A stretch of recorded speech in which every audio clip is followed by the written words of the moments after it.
का सिर्फ एक रूल है, जीतेगा तो। সুপারস্টার সাকিব খানের আপকামিং রাজকুমার সিনেমার কিছু গান ও টিজার আপনারা দেখতে পাচ্ছেন আপনাদের মাঝে। 2023 সাল শুটিং শুরু, 2024 সালে শুটিং শেষ দেখতে পাচ্ছেন। আমি অগ্নিপথ সিনেমার কিছু গান ও मेरे सारे दोस्त जा रहे थे पर मैं नहीं गया क्योंकि आपका बर्थडे था।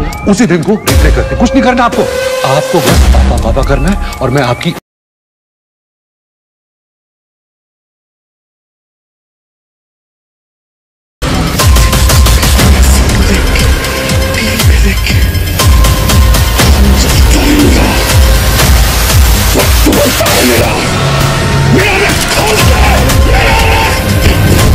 দেখতে পাচ্ছেন মুম্বাইয়ের কটরিনা কাইফের নায়িকা ও সাকিব খানের এই লুকটি সোশ্যাল মিডিয়াতে অনেকটি ভাইরাল। আপনারা দেখতে পাচ্ছেন ভিডিওটি।